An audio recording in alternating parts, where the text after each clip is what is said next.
자, 그런데 어렵지 않아요. 인간의 마음은 여러분들이 아비담마를 공부해 보신 분은 마음은 심과 심소가 동시생하고 동시멸한다. 심 없이 심소 없고 심소 없이 심이 없다. 이런 얘기 들어보셨나요? 그러면은 수월해요. 심과 심소가 같이 가요. 여기서 심소라고 하는 것은 뭐냐면은 수상행. 이 넓은 의미에서 수상행이에요. 이거를 넓히면 쉬운 두 개, 46개, 그 이제 테라바다는 쉬운 두 개의 심소, 아비담마 구사에서는 46개의 심소를 얘기해요. 그러나 줄이면 수상행으로 줄여져요.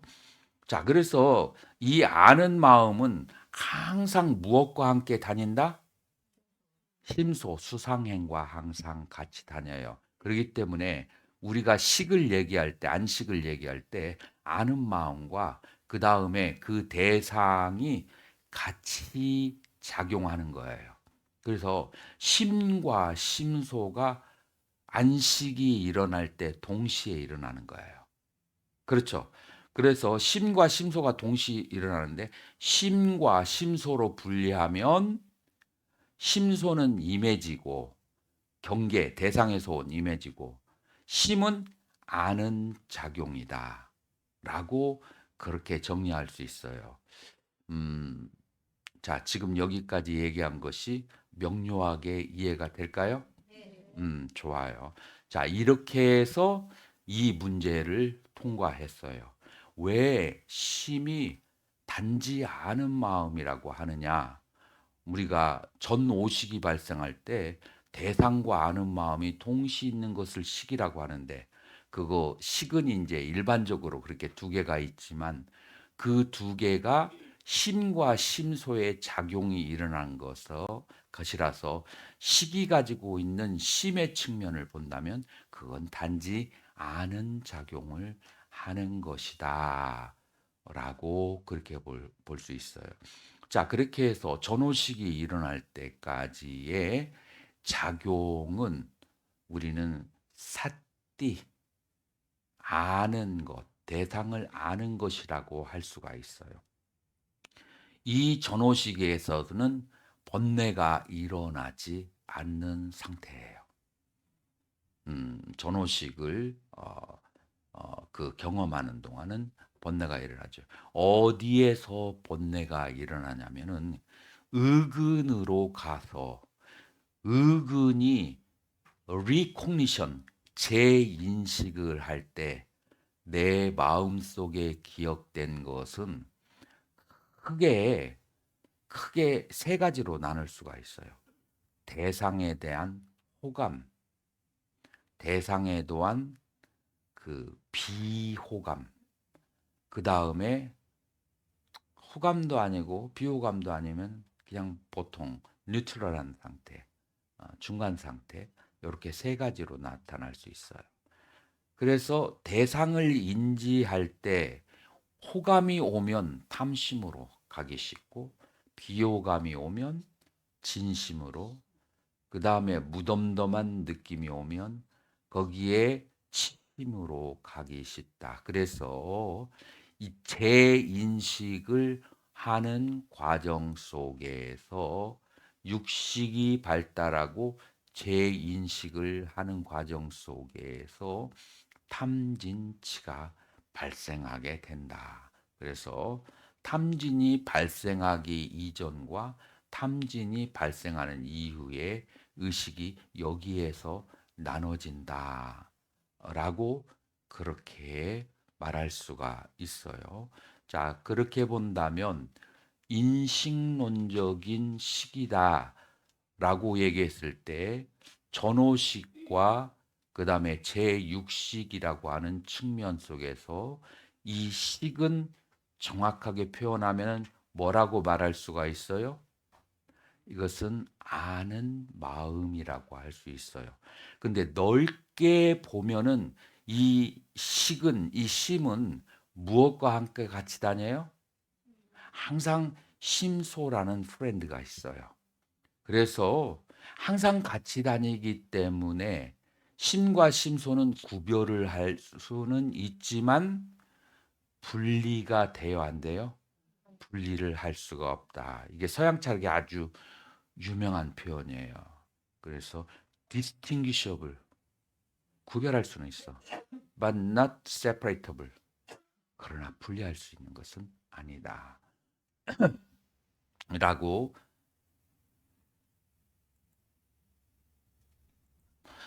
그렇게 하는 거예요. 자, 그러면은 우리는 기본적으로 전오식과 육식에 의지해서 이 식이라고 하는 것을 이해하려고 한단 말이에요. 자, 그러면은 요 기초 배직을 가지고 가서 12연기의 식을 한번 도전을 해보자고요. 그러면은 이 식하고 그다음에 12연기의 식하고 지금 같다는 생각이 들어요? 다르다는 생각이 들어요? 아, 관계 없어요. 같다는 생각이 들어요? 아니, 지금 내가 전호식, 육식을 설명하는 식하고 12연기에서 행연식이 그다음에 식연 연행 그래서 재생 연결의식 그 식하고 같다는 생각이 드는가요? 아니, 관계 없어요. 전혀 다르다고는 할 수 없고 그래서 뭐 어쨌다는 거예요. 정확하게 표현해 보세요. 같다, 다르다. 같다, 다르다. 같다는 사람 손 한번 들어보세요. 자, 내리시고 다르다는 사람 손 들어보세요. 좋아요. 같아요. 자, 그런데 심리적으로 같아라고 하고 증명을 하지 못하면 그건 지식이라고 말할 수가 없어요. 증명하지 못한 지식은 지식이 아니에요. 자, 그러면 어떻게 같은지를 한번 설명을 해볼게요. 자, 무명연행이라고 했을 때 행이라고 하는 것은 여기에서 뭘 말하냐면은 탐진치라는 의도가 결부된 행위들이라고 했어요. 자, 여러분들이 코끼리가 지나가면은 뭐가 남죠? 풋프린트가 남아요. 자, 우리의 마음 속에서도 발자국이 언제 남는지 알아요? 의식 중에서 발자국이 남는 의식이 있어요. 이제 어떤 것이냐면은 차를 타고 오는데 지금 여기 일방통행이잖아요. 일방통행인데 반대쪽에서 2억짜리 차가 아주 빠른 속도로 견고한 차가 달려오고 있어. 지금 나는 내 정당하게 길을 가고 있지만 내 목숨을 부지하기 위해서 200만 원짜리 택시 차이기 때문에 어떻게 해야 돼요? 옆에 있는 그 하수구로 내가 빠져 들어가야 돼. 그리고 지나가 이렇게 쳐다보니까 아무런 미안하다, 어떤 도덕적인 저기를 표하지 않고 어떤 경제적인 어떤 사이를 표하지 않고 그냥 가버렸어. 샤워를 하고 자선을 하고 있는데 뭐가 일어나요? 화가 나는 거야. 자, 이게 바로 풋프린트, 인상이 남는다, 발자국이 남는다라고 하는 거예요. 왜 발자국이 남냐? 여러분들이 지나가다가 뭐 스님들은 저기 하니까 보살님의 예를 들어 광화문을 지나가고 있는데 어떤 한 사람이 딱 지나가고 있는데 내가 생각하는 가장 이상형의 남자가 우수에 찬 표정으로 걸어가고 있어. 지금까지 인생에 그런 사람 본 적 없어. 근데 처음으로 그걸 보게 된 거야. 그냥 염치 불구하고 쫓아가서 집이 어딘지라도 친구라도 되고 싶어. 그런데 옆에 친구가 있었어. 표현할 수가 없어. 그냥 가버렸어. 집에 딱 들어왔을 때 책상 앞에서 일을 하려고 할 때 뭐가 떠오르죠?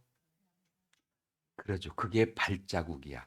여기에서는 탐심의 발자국이고 앞에 있는 것은 진심의 발자국이야.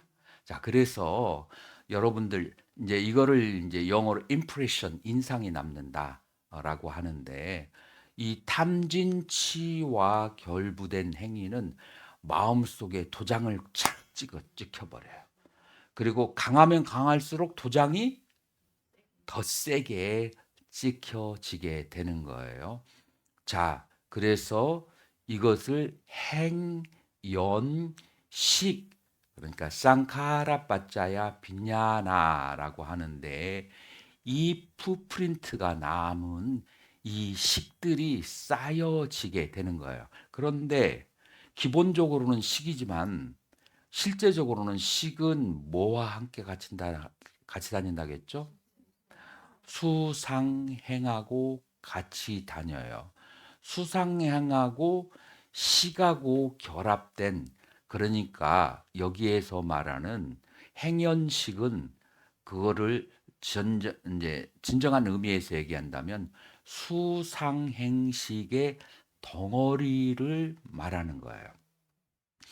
자, 그런데 왜 이름을 식이라고 했느냐 하면은 이 식이라고 하는 것이 화살촉과 같아서 제일 앞에 나오는 거예요. 자, 어떻게 앞에 나오냐면은 나의 의식이 느낌에 집착할 수도 있고 그 다음에 집착하지 않을 수 있어요. 나의 의식이 어떤 생각에 집착할 수도 있고 집착하지 않을 수도 있어. 나의 의식이 어떤 욕망에 집착할 수도 있고 집착하지 않을 수 있어. 그래서 집착으로부터 자유로운 의식이 있고 집착에 물들어 있는 의식이 있고 두 가지로 있을 수 있어요. 금강경에서는 아주 간단하게 표현했는데 응무소주 이생기심, 응당이 머무른 바 없이 이 마음, 이 식을 활용을 해야 된다. 어디에 머물지 말라고요? 수상행에 머물지 말라. 그래서 그런 의미에서의 대표가 되는 것이 식이에요. 그래서 식이라는 단어를 썼지만 실제로는 뭐를 이 가족이 뭐가 있다고요? 수상행이 있는 거예요. 자, 그런 의미에서의 이 식이라고 하는 것은 무엇과 연결이 되냐면은 탐진치와 연결된 게 행위라고 했잖아요. 마음속에 발자국, 풋프린트가 많이 남아있는 그런 의식들이에요. 그런 의식이 하나의 덩어리가 되면 그것이 아까 일생 50년을 살면 몇 개가 나온다겠죠? 600억이 의식이 생긴다고 했잖아요. 이게 이제 600억이나 되면은 이것들이 자동으로 알아서 차곡차곡 순서를 쌓아요. 어떻게 순서를 쌓냐면 잘 사용하지 않는 것들은 한번 경험하고 별로 그렇게 마음에 남지 않아. 그럼 어디로 갈까? 우로 갈까? 밑으로 내려갈까요? 밑으로 내려가요. 밑으로 내려가서 이렇게 쌓여요. 그다음에 자주 떠오르는 강한 탐심과 진심이 있는 것은 사람에게 많을까요? 적을까요? 매- 많지 않아요. 많지 않다는 것은 600억의 식에 비해서 많지 않다는 거야.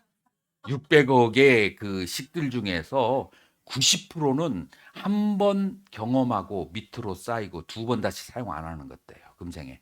그런데 그거에 비해서 하루 1년 동안 사용되어지는 식은 그렇게 많지 않아요. 그래서 피라미드 형태를 이루어요. 요렇게 피라미드. 빈도가 높고 강도가 높은 것은 요렇게 뾰족하고 빈도가 약한 것은 점점 이런 상태로 이끌고 가는데, 그러나 이 앞에 있는 뾰족한 것이 빈도와 강도가 강하잖아요. 그래서 걔가 나의 다음 생을 유도를 하는 거예요. 그래서 그걸 뭐라고 하냐면은 식연명색이라고 하는데, 무엇이 식연명색이냐면은 이 식이 죽고 나고 난다면, 죽는다는 것은 이 수상행식이 색하고 분리가 된다는 거예요. 그죠? 색하고 수상행식이 따로 떨어져 나가는 거예요. 왜냐하면은 이 수상행식은 프로그램의 역할을 해요. 이 수상행식은 DNA 역할을 해요. 왜냐하면은 물질적인 게 아니잖아요. 그러나 이 DNA가 어떤 물질에 가서 딱 닿으면 물질을 거기에 맞게 재조립을 해서 자기의 옷을 딱 만들어. 그게 몸이에요.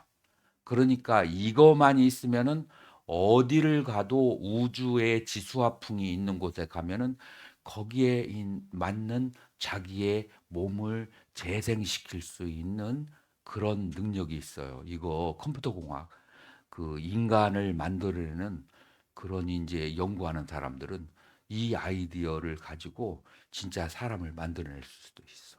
음. 자, 그래서 이거를 다른 말로 해서 건답바라고 하는 거예요. 그래서 이 건답바가 다음 생을 찾아가는데, 이 안에 있는 수상행식 가운데에서 욕구들이 어느 쪽으로 많이 모여 있는가에 따라서 욕구들이 많이 두 가지가 작용을 해요. 하나는 욕구가 어느 쪽으로 강한가.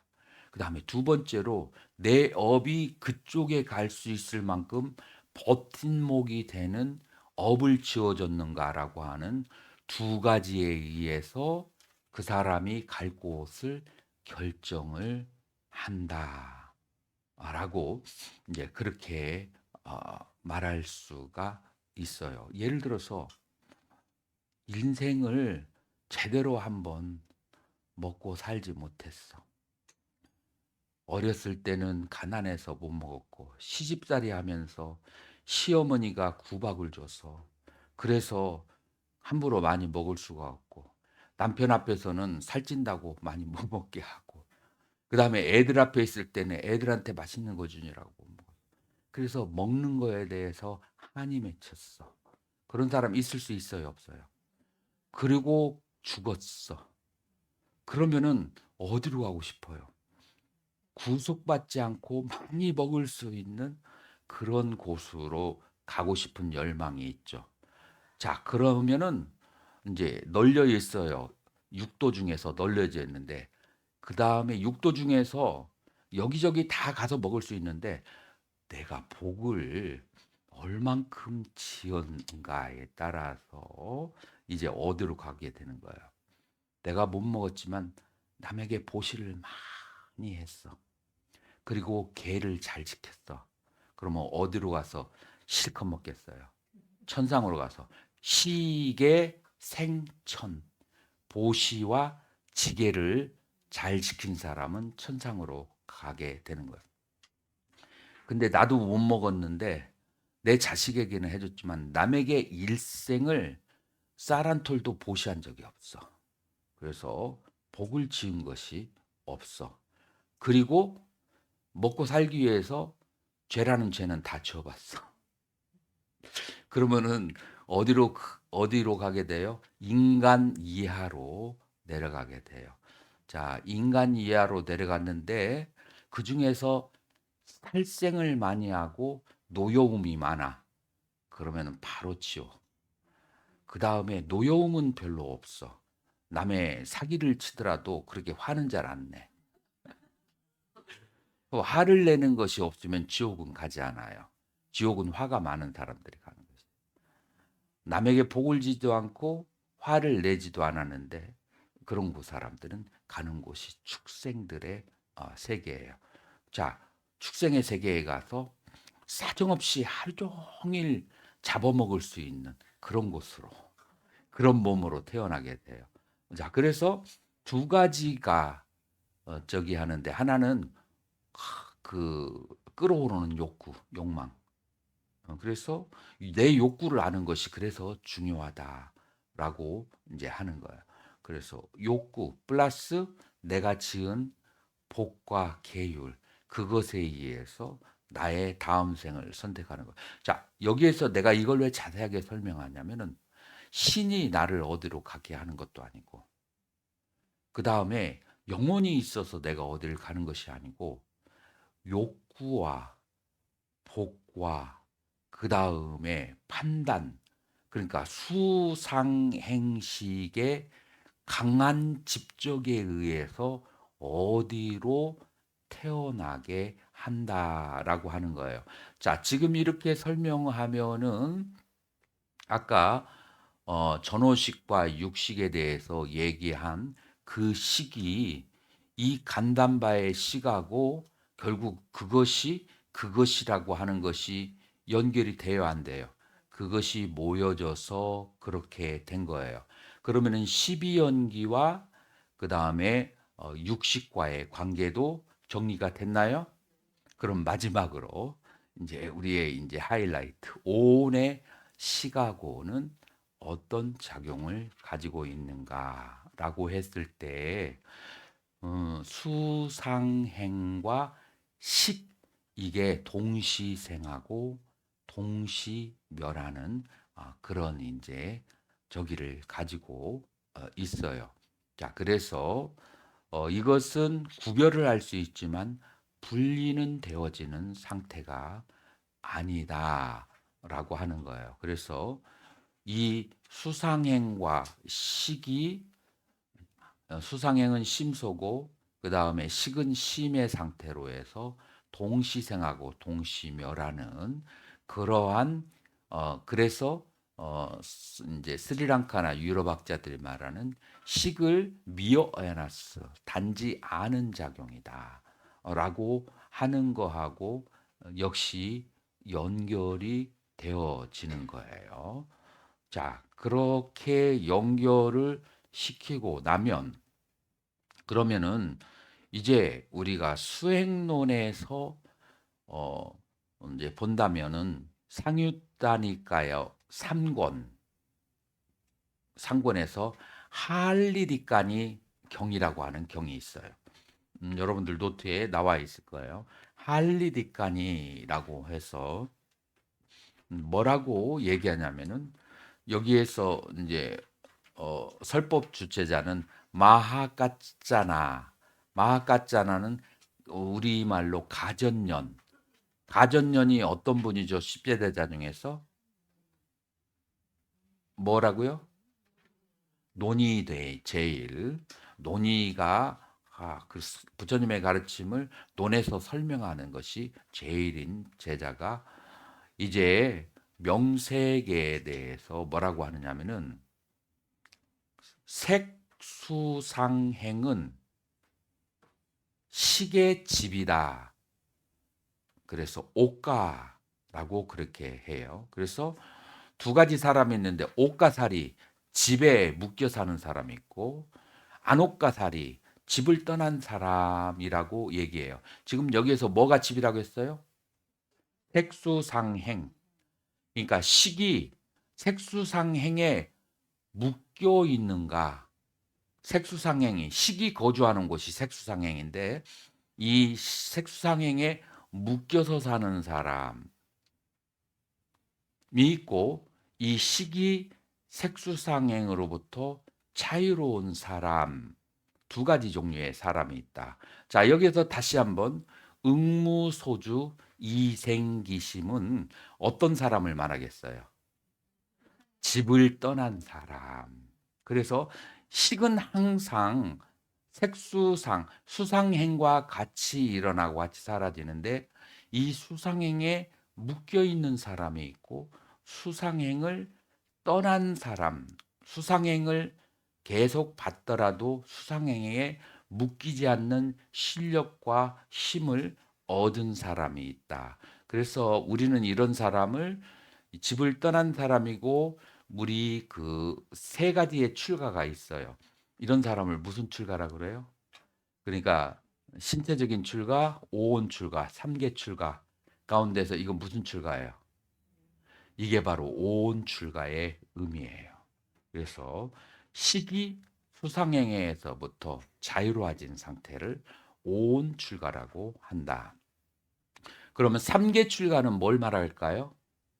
삼계는 요계, 색계, 무색계니까 내가 아라한이 된 다음에 죽은 다음의 상태, 내 몸을 버리고 난 상태, 무여열반에 든 상태를 삼계 출가라고 말할 수가 있어요. 그리고 여러분들은 이제 신체적으로 출가를 한 상태고 그렇게 해서 이제 세 가지의 출가가 있는데 우리는 지향점이 어디죠? 온 출가가 되는 거예요. 자, 그래서 식이 수상행에 묶이지 않아야 되는 것. 이게 바로 해탈의 상태다라고 그렇게 말할 수가 있어요. 자, 그래서 이제 이것이 해탈의 상태다라고 그렇게 말할 수가 있는데 여기에서 이제 식이 어떻게 수상행에 묶이지 않는가라고 하는 수행론에 들어가기에 앞서서 이제 식이 가지고 있는 음, 설명, 식에 가지고 있는 설명, 내가 여기다가 안 해놨나? 음, 음, 음, 식에 대한 그럼 여기 있다. 자, 여기다가 안 해놨구나. 저번 시간에 얘기한 것처럼 식이라고 하는 것은 희생경에서 삼킴의 경에서 뭐라고 얘기하냐면 식이라고 하는 것은 아는 것을 식이라고 한다라고 했어요. 그리고 그 비유가 뭐라고 나오냐면은 단 것도 알고 신 것도 알고 짠 것도 알고 매운 것도 아는 것을 식이라고 한다라고 그렇게 이해가 들어 있어요. 자, 그리고 같은 경전에서 상에 대해서 뭐라고 얘기를 하냐면 상은 뭐냐면은 흰색, 노란색, 검정색, 파란색을 아는 것을 상이라고 했어. 둘 다 아는 것이에요. 둘 다 아는 것인데 하나는 색깔을 아는 것을 비유를 들었고 하나는 맛을 아는 것을 비유로 들었어요. 이 두 개의 차이가 뭐가 있을까요? 색깔은 개념을 통해서 아는 거예요. 흰색, 파란색, 노란색. 그래서 이것은 흰색이다, 이것은 파란색이다, 이건 노란색이다라고 배우지 않은 사람은 흰색, 노란색, 파란색이라고 말하지 못해요. 개념을 배운 사람이 그렇게 말할 수 있어요. 자, 그런데 안 배운 사람도 언어로 표현하기 전에 짜고 맵고 단 것을 알까요, 모를까요? 그건 경험에서 그냥 아는 거예요. 자, 이 식은 개념을 통해서 아는 게 아니라 직접 느껴서 아는 거예요. 이것이 바로 식과 상의 차이점이다. 그냥 대상을 아는 거예요. 대상을 아는 거예요. 자, 그래서 이 식은 어, 어떤 그 느낌이 있을 때 내가 지금 짠 것을 먹고 있어. 그래서 아침에 국이 소금이 한 주먹이 그냥 실수로 미끄러져 들어갔어. 다시 하려고 하니까 시간이 없어. 그래서 그냥 내보냈어. 그냥 바쁘게 하다 보니까 잊어버려. 물 좀 부어야 되는데 그냥 내보냈어. 그래서 탁 짜. 그래서 사람들 짜 하는데 어떤 한 사람은 짠 것을 모르는 사람이 있었으니 어떤 사람이냐면은 갑자기 집에서 갑자기 은사 스님이 위독하다는 소식을 들었어. 그래서 은사 스님이 위독하니까 내가 이 수행을 마치고 갈까 아니면 지금 가야 될까 지금 막 갈등하고 있어. 자, 두 번째 그러면서 은사 스님과 저기 했던 그 아름다운 추억들이 아주 혼도 많이 났는데 지금 가신다고 하니까 아름답게 느껴져. 그거를 밥 먹으면서 생각을 하고 있어. 마음이 어디에 가 있어요? 생각에 가 있어. 그리고 생각은 강해요, 약해요? 강렬해요. 입으로 들어가는데 짠지 단지를 모르는 거야. 남들이 짜다고 하니까 그러네. 자, 이건 뭘 말하냐면은 마음이 다른 곳에 가 있으면은 짠 것을 먹어도 짠지 몰라. 뒤집어서 말하면은 마음은 짠지 뜨거운지 차가운지를 알게 돼요. 그래서 그런 것을 느낄 수가 있어요. 그 다음에 마음이 이 짠 것을 느끼는 동안에 은사 스님의 생각은 어디 갔어요? 날아갔어. 다시 은사 스님에게로 생각을 돌리면 그 생각이 잡혀요. 생각도 마음이 가 있지 않으면 생각이 할 수가 없어요. 이제 그러다가 아우 물을 먹고 싶다라고 생각을 하다가 아이고 하판인데 중간에 일어나서 이러다가 다시 은사스님 생각을 했어. 그러니까 물 마시고 싶은 욕구가 잊어버려. 마음이 가 있어야 욕구도 발생하는 거예요. 그래서 마음이 없으면 수상행을 인지할 수가 없고 마음이 있어야 수상행을 인지할 수가 있다라고 하는 거예요. 자, 그래서 이 마음은 심왕이라고 그래요. 모든 것에 의미를 부여해 주는 것이 마음이다라고 그렇게 하는 거예요. 근데 마음은 판단작용이 있느냐? 없어요. 마치 거울이 이제 앞에 사람이 지나가는데 잘생긴 사람도 비춰주고 잘생겼다라고 거울이 짜잔 하고 별 5개를 주고 못생긴 사람이 지나간다고 별 하나 못생겼어요 라고 거울은 해요 안 해요? 아무런 시비와 판단이 없어요. 대상을 보고 비춰주되 대상을 보고 분별하지 않아요. 그러나 그 어떤 대상, 만상이 다 와도 다 비춰주게 되는 거예요. 만상을 다 비춰주고 만상에 구별의식이 없다가 거울이라고 한다면 마음도 똑같은 작용이 있어요. 모든 것을 다 아는 작용을 가지고 있지만 모든 것에서 차별의식을 가지고 있지 않아요. 그래서 이 마음이 또렷하면 이 식이 또렷하면 번뇌가 있겠어요, 없겠어요? 그래서 번뇌가 없어요. 그래서 달마대사는 뭐라고 말씀하셨냐면 관심론에 4대와 5온이 공한데 아 청정한 4대와 5온이 공하고 마음은 두 가지 작용이 있는데 청정한 마음과 오염된 마음이다. 자, 이것은 심과 심소, 식과 수상행을 말하는 거예요. 자, 여기에서 청정한 마음을 보는 것이 견성이다라고 얘기했어요. 지금까지 얘기했던 초기불교와 아비담마의 용어를 간략한 단어로 정의를 내린 거예요. 여러분들이 조사어록들은 시인들에 가까워요.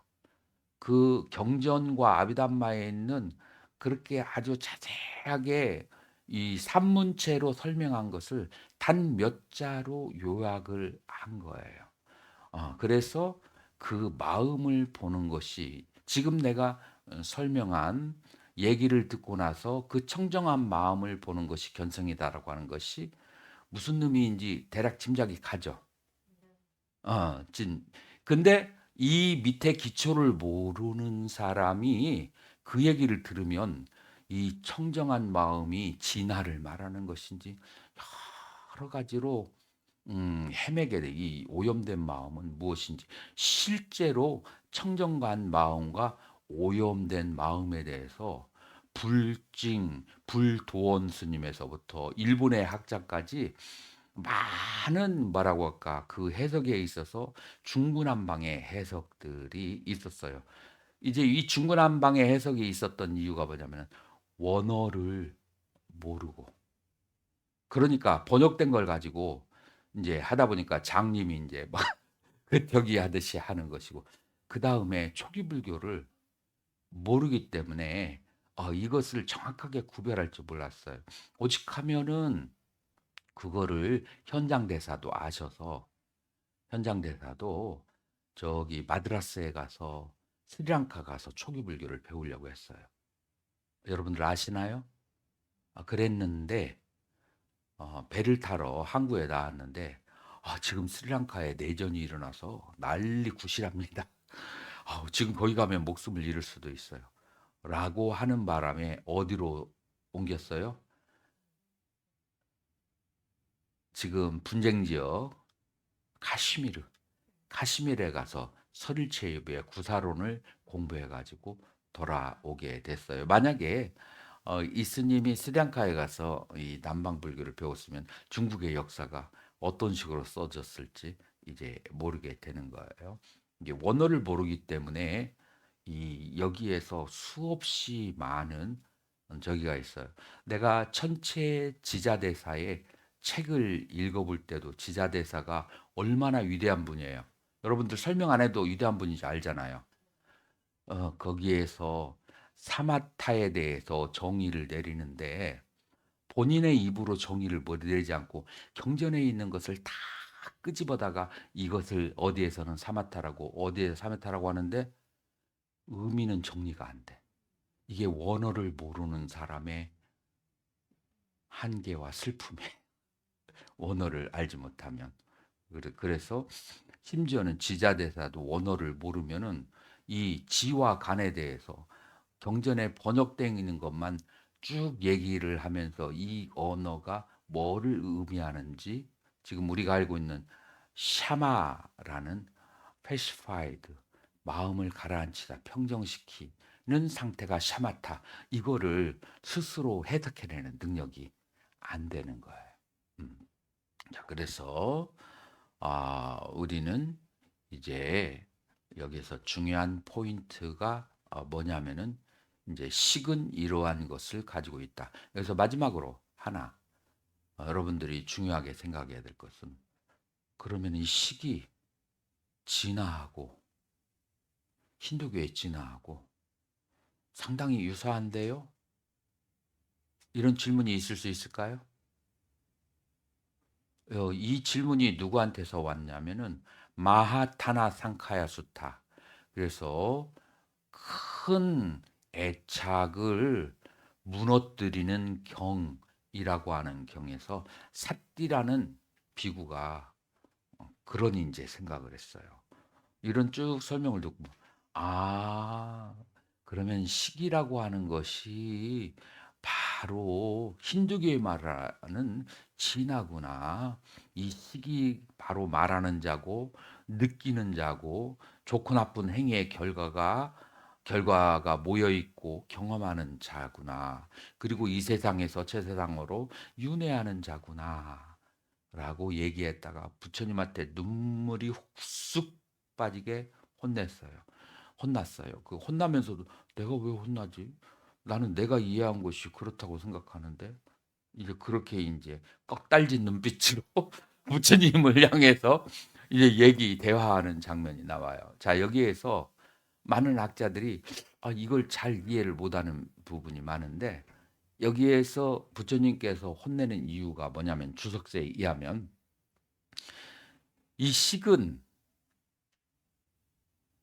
이 식은 조건생 조건멸이다 라고 하는 거예요. 그렇게 항상 존재하는 진화의 존재가 아니라고 하는 거예요. 이제 이것이 이제 경전에서 얘기가 나오는 거예요. 여러분들 봐봐요. 지금까지 1년에 600개의 식이 만들어진잖아요. 600억 개. 그리고 다음 생에 태어나면 또 다른 식이 만들어지잖아요. 계속 경험에 의해서 식이 바뀌어지면서, 그러면서 그 사람의 의식 세계가 진화하거나 퇴보할 수 있잖아요. 그러니까 이 식이 고정되고 영원한 식이다라기보다는 오온이 서로 얽혀서 서로 변화하는 그런 식이고, 그 다음에 만약에 이 식이 수상행으로부터 자유로워지게 되면은 식 자체도 열반에 들게 되면 해체하게 된다. 그렇기 때문에 그 진화가 열반 후에도 계속 남는다라고 하는 힌두교하고는 다르다라고 하는 것을 우리는 알 수가 있어요.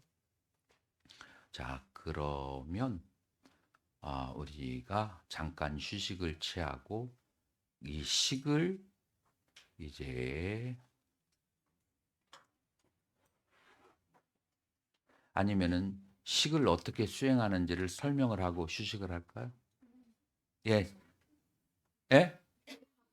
휴식하고 나서 그다음에 내가 그다음에 질문 받고 스님 몇 시에 출발해야 돼요? 9시 반? 그러면 질문 허용할게요. 음. 지금 식이 해체된다고 그랬어요. 음. 그러면 아까 앞에서 수상행 그 식하고가 이렇게 뭉쳐서 사람을 하기 때문에 우리의 의도가 중요하다. 음. 그 부분을 음. 네. 그 식도 해체해버리면 그게 열반이죠. 해체 안 하면은 문제인가요? 그렇죠. 수상행에 묶여 있으면 윤회고 식이 수상행으로부터 자유로워지면 그게 열반이고. 그럼 여기서 식도 조건생 조건멸. 음. 아, 아니 조건생 조건멸을 하면서 좋아요. 식은 상속을 한다라고 상속성을 가지고 있어요. 생멸을 하면서 상속을 해요. 그래서 찢다 산딴띠라고 그래요. 스님 금강경 좋아하세요? 그 금강경에도 찢다 산따띠라는 말이 나와요. 마음의 흐름이라고 하지만 마음의 흐름이 아니기 때문에 마음의 흐름이라고 하나니라라고 그렇게 이제 나오는데 이 흐름을 가지고 있어요. 이 흐름은 상속성은 뭐와 같으냐면은 여기 표면을 매끄럽게 한 데다가 그걸 아주 길게 몇 킬로 매끄럽게 조금도 마찰이 레지스턴스 저항이 없이 만들어 놓고 구슬을 굴려봐요. 자, 구슬이 어떻게 돼요? 계속 굴러가죠. 이 굴러가는 것을 이 상속성이라고 그래요. 근데 어떻게 굴러가냐면 돌면서 그러면서 앞으로 가잖아요. 생멸하면서 굴러가. 생멸하면서 굴러가는 거예요. 그러면은 이 굴러가게 하는 것은 무엇과 연결돼요? 곱하기 무게야. 무게가 있을수록. 자, 이 무게가 의식에서는 무게가 뭐가 될까요? 탐진이야. 탐진이라는 무게가 있으면은 계속 식이 굴러가요. 만약에 탐진이 없으면 어떻게 해요? 식이 굴러가는 것이 멈추는 거예요. 그래서 찌따산따띠 마음의 흐름은 이 흐름을 결정짓는 에너지는 탐진이에요. 탐진이 있으면 흘러가고 굴러가고 탐진이 없으면 굴러가는 것이 멈추게 된다. 거기가 바로 열반이고 해탈이다. 그렇죠. 음, 아까 식하고 마음하고 음. 식 마음 말씀하시다가 마음이라는 용어가 나타나니까 제가 좀 헷갈렸거든요. 자, 그래서 이제 후기에서는 심의 식이라고 이제 그렇게 얘기를 하죠. 여러분들 기억나시나요? 유식에서 심의식이라고 얘기하죠. 자, 그러면은 이 식은 뭐를 식이라고 하죠? 80 가운데서 1에서 6까지를 뭐라고 하죠? 식이라고 그래요. 육식을 식이라고 해요. 자, 의는 뭘 말하죠? 의라고 하는 것은 그것은 마나스라고 해요. 그래서 끌리스다 마나스 번뇌에 오염된 마음 칠식을 말해요. 예. 그래서 아니 알라야식이 아니고 말라식. 말라식인데 이 말라식은 뭐냐면은 기본적으로 아의 식이에요. 나라고 생각하는 그런 잘못된 견해가 칠식이야. 그런데 유식에서는 나라는 견해, 그 다음에 나에 대한 애착, 그 다음에 나에 대한 애착을 하니까 치착이 생기고, 그 다음에 나라고 하는 사견, 이렇게 해서 전부 다 나하고 관련돼 있어요. 요거를 칠식이라고 그렇게 얘기해요.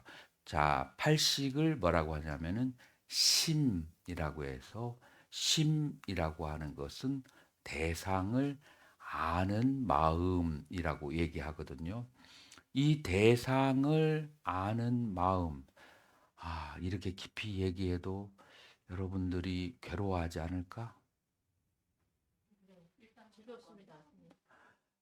지금 이거는 어디서도 들어보지 못한 얘기인데, 의식이 어떻게 생기냐가 거울이 작동하는 원리하고 똑같아요. 자, 거울은 맑은 유리만 있으면 거울이 돼요, 안 돼요? 맑은 유리 뒤에 뭐가 있어야 되죠?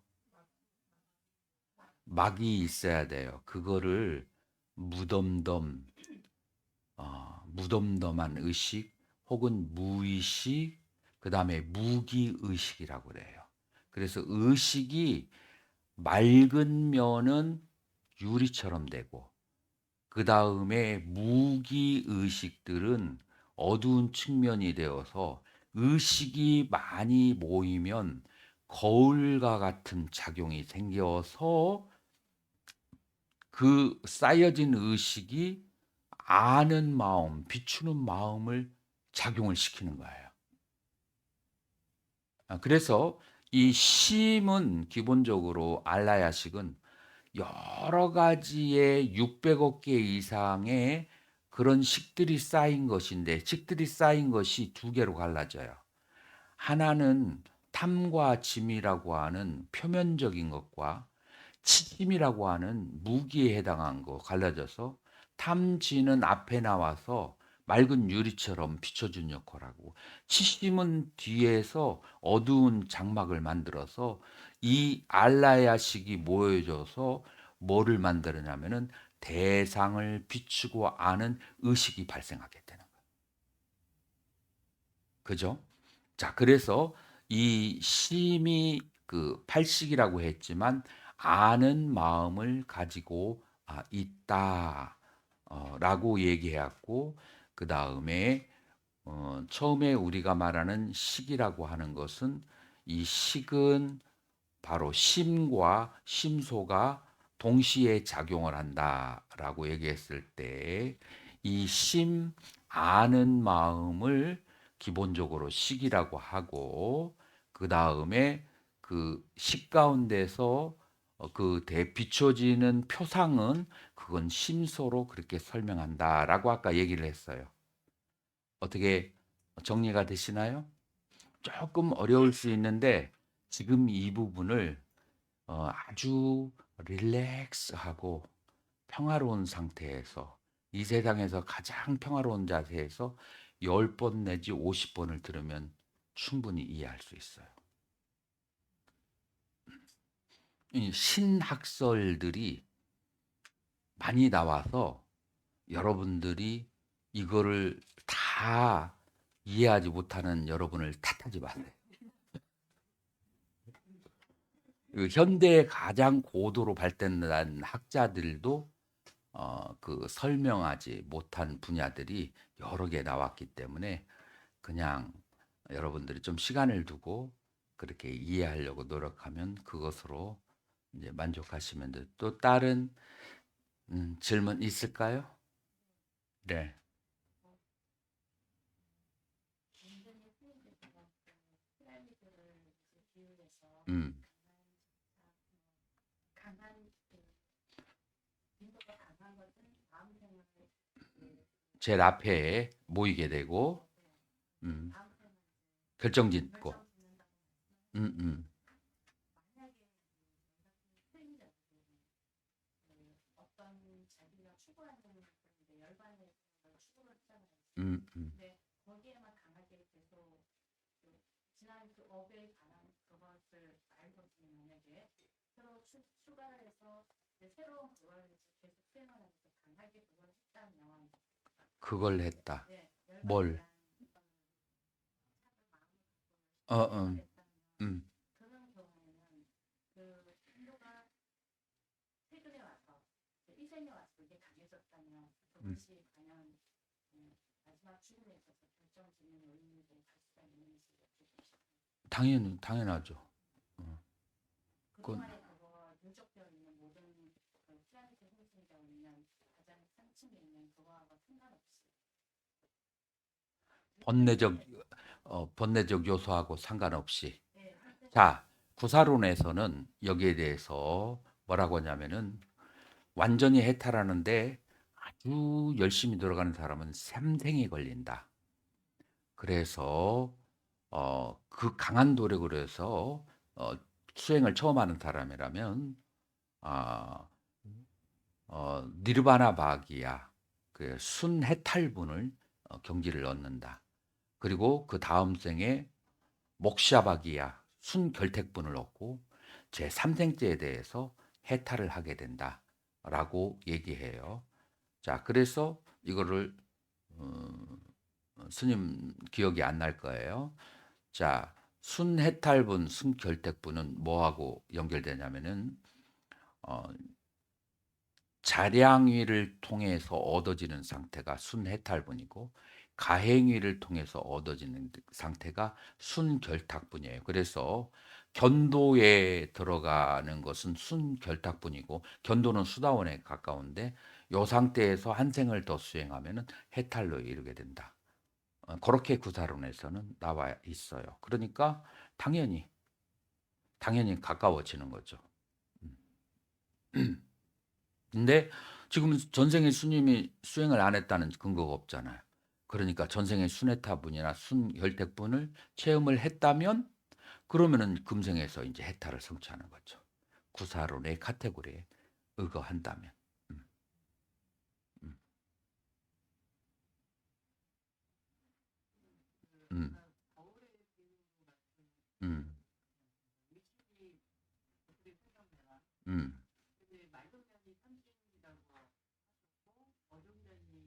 무기. 음, 음, 음, 음. 무명하고 무기는 달라요. 쉽게 얘기해서 음, 내가 경험한 것들 중에서 한 번 경험하고 두 번 다시 경험하는 것들이 모여 있는 것들이 굉장히 많아요. 그래서 내가 그걸 자각하지 못하기 때문에 자각하지 않은 상태가 아주 두껍게 쌓여 있어요. 그게 거울의 뒷면을 얘기하는 거고 탐이고 진이고 간에 자주 활동을 해. 자주 활동을 하는 것은 활동하기 때문에 밝은 측면이 있어. 탐진을 떠나서 그래서 그 거울의 맑은 면이 되어서 이렇게 해서 의식이 발생하는 거예요. 자, 그렇다고 한다면 멸진정이라는 거 들어봤어요?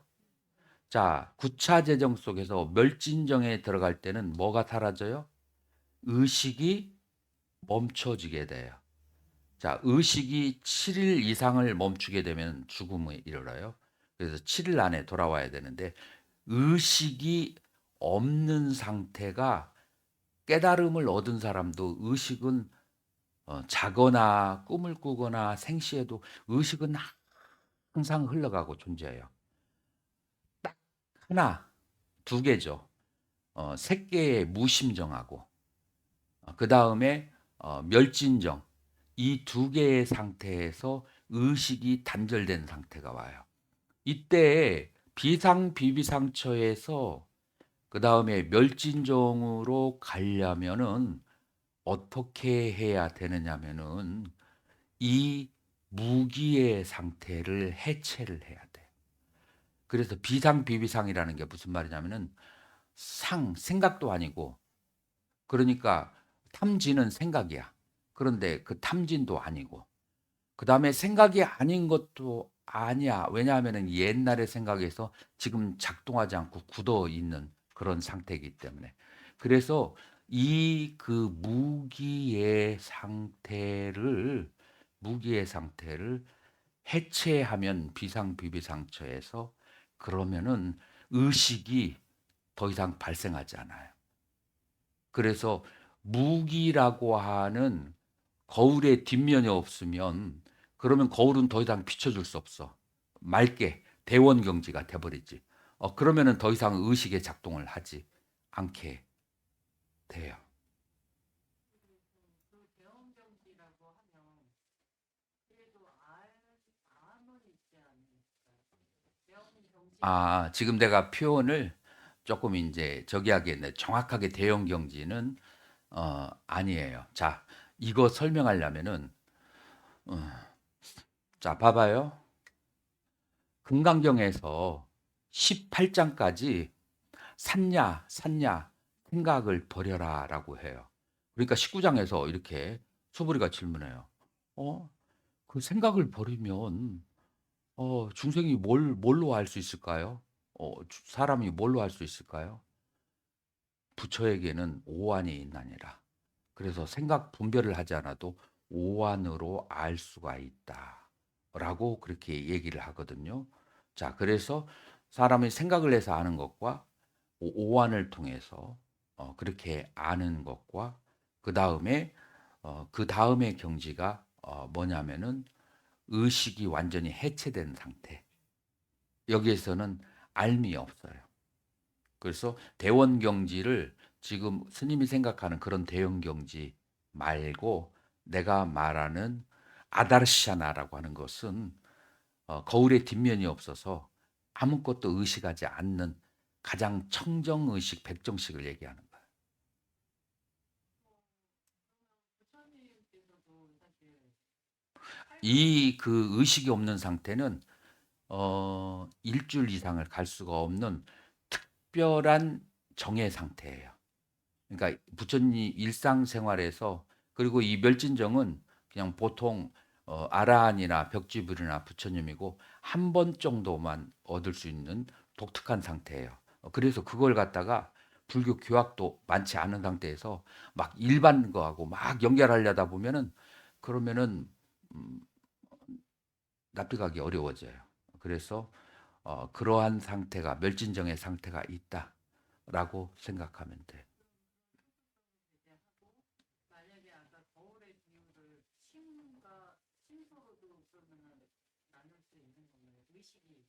의식이 마음이라고 하셨으면 마음은 심과 심소의 두 가지가 같이 분리될 수 없는 상황 아니겠어요?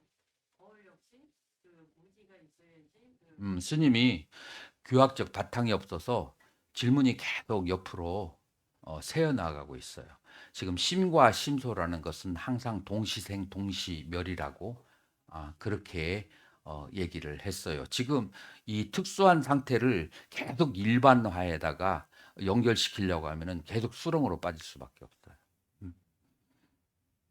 자, 그러면은 휴식을 취하고 다시 시작하도록 하겠습니다.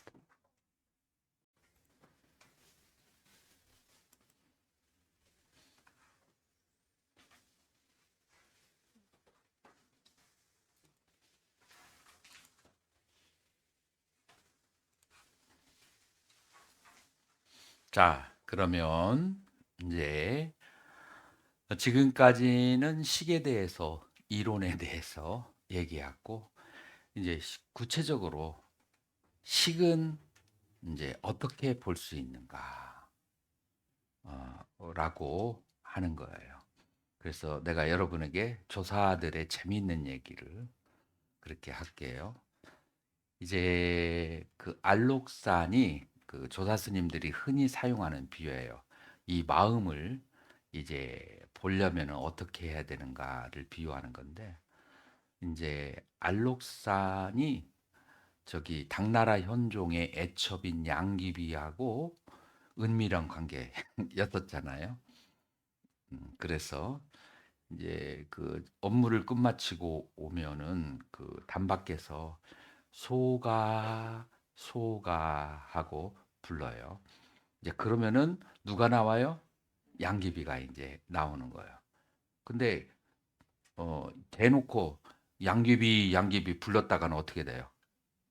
그러면 큰일 나죠. 자, 이게 이제 비유예요. 우리의 마음의 본성을 보는데 마음을 직접 보지는 못하는데 몸종을 불러야 돼. 다시 말해서 심왕심소라고 하잖아요. 그래서 마음은 심왕이야. 근데 걔를 직접 보려고 하면은 안 보여. 너무 미세해서. 그러면은 누구를 먼저 불러서 봐야 되냐면은 심왕과 같이 다니는 수, 상, 행을 보면은 그러면 수상행이 뚜렷하면 그러면은 그 수상행은 뭐가 반드시 따라가요? 심이 따라가요. 그래서 옆으로 미끄러져서 심을 볼 수 있는 거예요. 그래서 첫 번째 여러분들이 마음을 보려면은 먼저 무엇을 관찰해야 되느냐? 느낌을 관찰하고 생각을 알아차리고 그다음에 욕구를 알아차려야 돼요. 그래서 1단계 알아차림이 있어야 되는데 알아차림의 대상은 뭐라고요? 느낌, 생각, 욕구예요. 느낌이 일어났을 때 알아차리고 생각이 일어났을 때 알아차리고 그다음에 욕구가 일어났을 때 알아차리고 거기에다 한 가지를 더 붙이면 지수화풍 4대를 우리가 알아차리잖아요. 지수화풍 4대를 알아차릴 때에도 그때 마음이 있어야 알아차리게 되는 거예요. 그래서 이 색, 지수화풍 4대도 알아차리는 거예요. 그래서 색, 수, 상, 행, 시, 행을 알아차린다. 요것이 첫 번째 단계예요. 자, 어떻게 알아차리냐? 우리가 경행을 하면서 우리가 자선을 하면서 이것은 지다, 이것은 수다, 이것은 화다, 이것은 풍이다라고 지금 우리 경험했어요, 안 했어요? 경험했어요. 이제 그 대신에 다른 말로 딱딱하다, 그다음에 부드럽다, 뜨겁다, 차갑다, 그리고 촉촉하다, 건조하다, 움직임이다 라는 말로 알아차렸어요. 자, 그런데 이것을 알아차리는데 아는 마음이 같이 결부되지 않으면 알아차리지 못해요. 우리가 걷고 있는데 갑자기 딱 어, 엉뚱한 생각에 사로잡혀 있는 거야. 그냥 습관적으로 걷고 있던 거야. 마음이 가지 않았기 때문에 지수화풍을 알지 못한 거예요. 다시 말해서 지수화풍을 안다는 것은 뭐가 거기에 함께 있다는 거예요? 마음이 함께 있다는 거예요.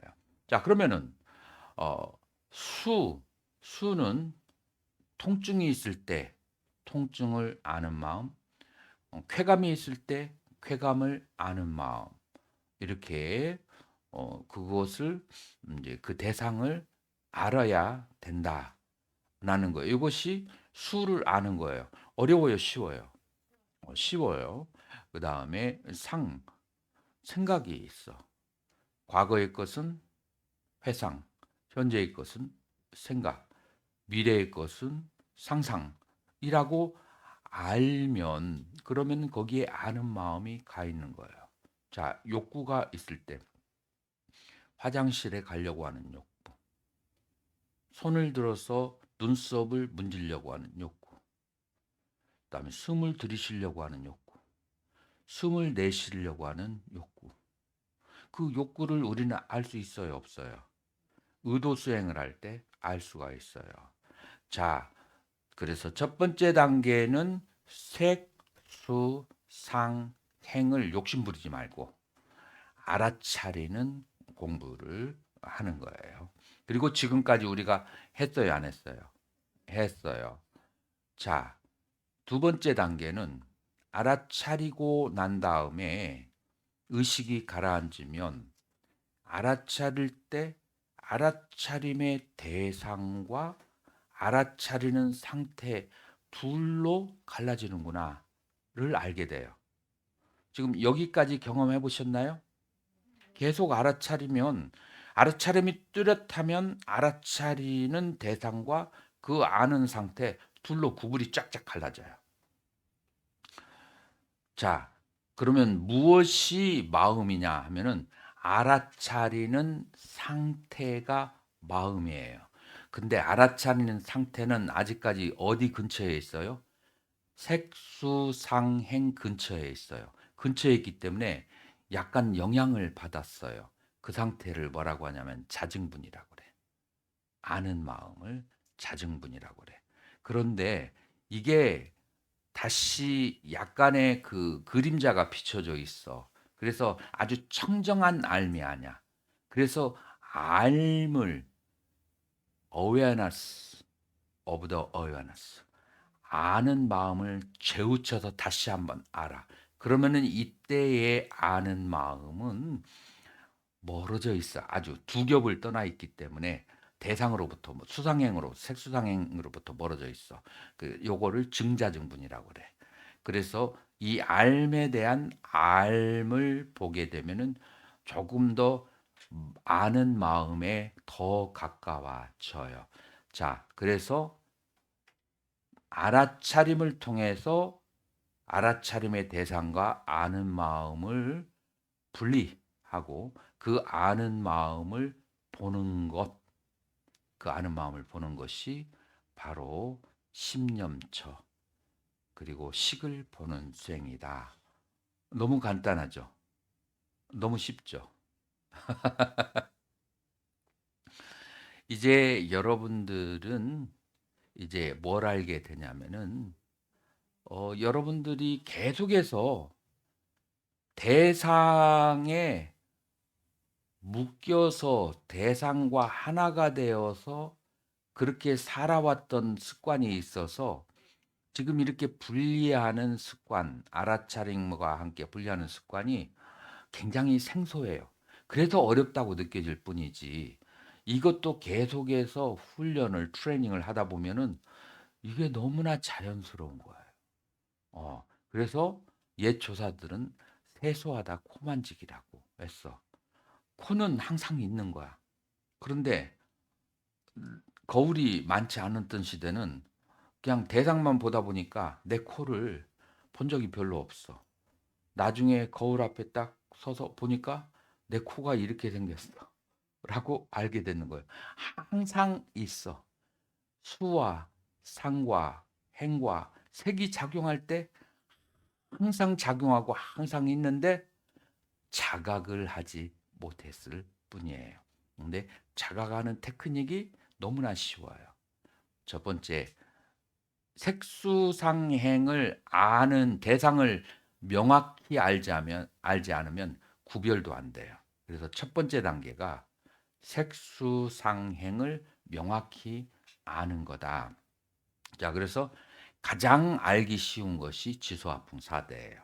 그러니까 여러분들이 계속해서 지소화풍사대를 관찰하는 것을 경행을 통해서 계속 시킨 이유가 먼저 지소화풍사대도 분명히 대상을 알게 되면은 그 대상을 명확히 알아야 그것을 아는 마음이 명확해져요.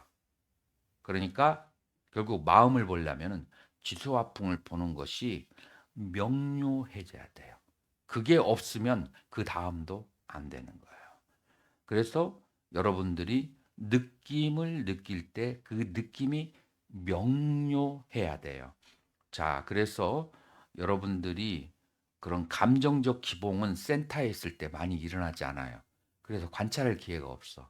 그래서 느낌을 어디에다가 연결시키냐면 지수화풍을 느끼는 느낌으로 그 다음에 수념처도 거기다가 연결을 시켜요. 그래서 지수화풍 4대를 느끼는 것이 그것이 신념처, 수념처가 결합이 되게 돼요. 왜냐하면 일상생활에는 감정적 기복이 있지만 이 센터에 있을 때는 감정적 기복이 거의 없어. 그래서 여기에다가 올인을 하게 돼요. 그 다음에 생각은 어디에 있든지 많이 떠올라. 그런데 아우 나는 어, 평상시에 생각이 없는데 좌선하면 생각이 많아지더라. 그 말은 뒤집어서 평상시에 생각을 하는 걸 자각을 못했어요. 근데 지금은 자각을 했다. 그 차이지 많아진 것이 아니에요.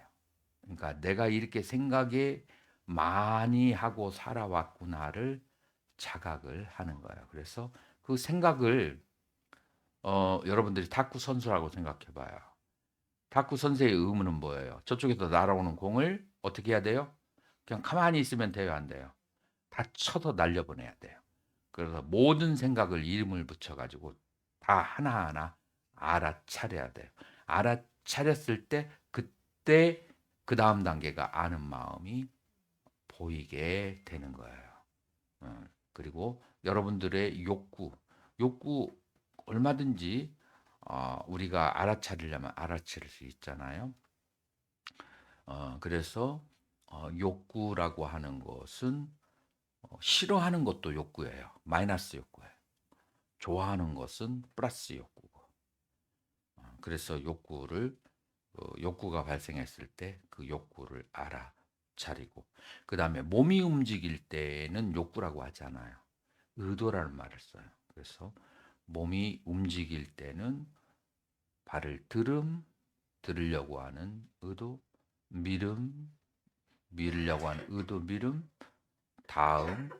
닿으려고 하는 의도, 다음, 의도, 의도, 의도, 의도, 다음, 의도, 앞듬, 의도, 의도, 앞담, 그리고 차가움. 이제 이런 식으로. 이제 어떤 사람은 더 동작이 느려지면 의도, 뒤듬, 의도, 앞듬, 의도, 의도, 뒤담, 의도, 앞담, 그리고 차가움. 이제 이것은 6단계가 이제 되는 거예요. 그래서 여러분들 높은 단계라고 좋은 것이 아니고 내가 마음을 집중할 수 있는 단계가 중요한 거예요. 자, 그래서 오늘 여러분들이 경영을 하실 때는 여러분들이 항상 잘 되는 건 아니에요. 2단계, 3단계, 4단계를 이제 빠르게 혹은 천천히 진행을 해요. 2단계는 들음, 다음, 3단계는 들음, 다음, 4단계는 뒤듬, 앞듬, 뒤담, 앞담, 차가움. 자, 이제 5단계에서부터 의도를 붙여서 이제 시작을 하는 거예요. 그래서 의도, 의도, 들음, 의도, 의도, 다음, 혹은 의도, 뒤듬, 의도, 앞듬, 의도, 의도, 뒤담, 의도, 앞담, 차가움. 자, 이런 식으로 여러분들의 속도에 맞춰서 이제 정해가지고 계속 알아차리는 작업을 한다. 자, 이렇게 하고 나면서 의식이 맑아지면은 의도, 할 때 이 미름과 그것을 아는 마음이 처음에는 아는 마음이 제로였다가 그 다음에 의도 할 때 미는 그 행위와 그것을 아는 마음이 30, 50, 70 점점 더 명료해져요. 언제 점점 명료해지냐면은 차량 분별이 가라앉을수록 그것이 더 명료해지게 돼요. 사량 분별이 그러니까 이게 주파수가 있잖아요. 의식의 주파수가 여러분들이 플락츄에이션이 이렇게 심하다가 이게 이제 점점 이렇게 완만하게 되면은 의도가 저절로 그래서 달이 저절로 드러나듯이 보이게 돼요. 자, 그렇게 음, 수행을 시작하도록 하겠습니다.